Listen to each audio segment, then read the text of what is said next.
Dia mbola fifaliana trany no miditra ao atokantranontsika na amin'ny toerana rehetra izay misy antsika manaraka an'izao fandarana fanorenam-pinoana eto amin'ny MCTV izao ary asaony namana apartao amin'ny havana mantsakaiza ny fisiany izao fizarana eto amin'ny MCTV izao fa asoa ny fanahinao.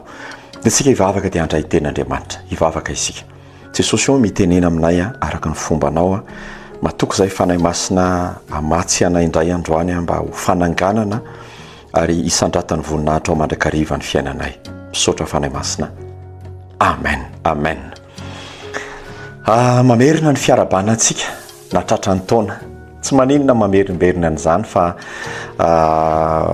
nahazo taona vaovao zany dia fahasoavana ary ilaina ihany koa ny fananatra ny fampizara ten'Andriamanitra fa tena zany no ery hoe tsika manatrika an'izao taona vaovao izao.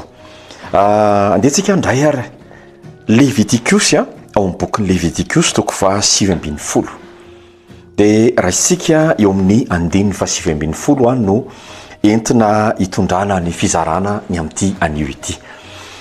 Hono voasoratra tandremo ny didiko azavela ilomy amin'ny afa-karazana noho izy ny biby fiompinao, aza fafazanao voan-javatra roa karazana mifangaroaro ny taninao, ary aza mitafy lamba natao zavatra roa samy hafa karazana mifaomaofao. Ry havana, ny antony zao afatra zao dia anomezana antsika ny fanala hidy ara-panahy ilaina hoentina manatrika ny taona vaovao.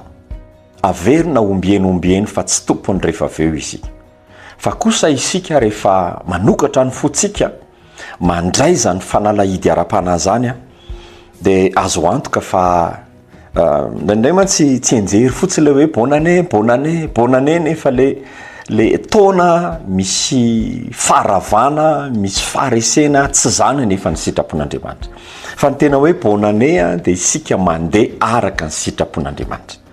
Ary raha ity Leviticus toko 7:20 ity dia ny tapany ampovoany fotsiny no raha isika dia andray ireo zavatra sy taridalana isika milaza manao hoe aza mafazana voan-javatra roa karazana mifangaroaro ny taninao.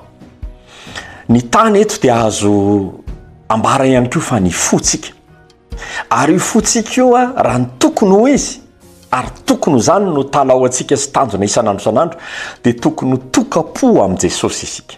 Ianao ve mba tokapo amin'i Jesosy? Fa misy fotoana tsy mahazo mandaingitsika fa misy fotoana matokytsika, misy fotoana tsy matoky. Nandray mafazana zavatra be dehibe ao anatin'ny fotsika ao dia zany no mahatonga ny fotsika tsy manam-pitsarana. Ry havana, ny sakana ny zavatra mitranga ao anatin'ny fotsika ao fa ny sakana tsy azahoantsika fity amin'Andriamanitra. Kanefa Andriamanitra dia manana fikasana tsara. Voalohany ao anatin'ny fotsika ao misy fotoana matoko be satria feno ten'Andriamanitra. Fa misy fotoana koa matahotra be. Sakana avokoa zany. Ary io mitahotra nefa ny ten'Andriamanitra koa dia milaza aza matahotra. Aza mafazana tahotra ao anatin'ny fonao. Faharoa, aza amafazana na hitehirizana ratra ao anatin'ny fonao. Fa ny fo dia efa nositranin' Jesosy izay manana azy. Fo vaovao. Noho izany aza tezaina intsony ratra lasa rehetra taloha. Mety misy ratra ny ao anatin'ny fotsika ao fa matoa Andriamanitra mampiditra antsika taona vaovao, sitranin'ny fonao amin'i Jesosy dia aoka ho sitrany ianao. Manaraka an'izay ihany koa, sitranin'ny fonao amin'ny zavatra rehetrarehetra amin'ny faomaofao ny amin'ny manodidina anao, ny entouragenao, ny fifandraisanao, fa reny manavesatra anao tsy handroso ao amin'ny tombo. Be dia be ny fifandraisantsika tena tsy araka ny sitrapon'Andriamanitra. Be dia be ny entourage sika tena tsy araka ny sitrapon'Andriamanitra. Diovy avokoa zany. Ary ny farany amaranako zao afatra taridalana ao antsika zao. Ny fonao koa dia eviteo na hoe soroy mba tsy ho tratra ny fanamelohan-tena. Indray io fotsika io efa mifona amin'i Jesosy dia mifona Jesosy nefa aveo raha pitsondray manamelo tena indray tsika. Ry havana, fo afaka, fo madio zany no ahitan'Andriamanitra amin'izao taona vaovao zao. Aza mafazana zavatra be dehibe ny fonao manomboka androany.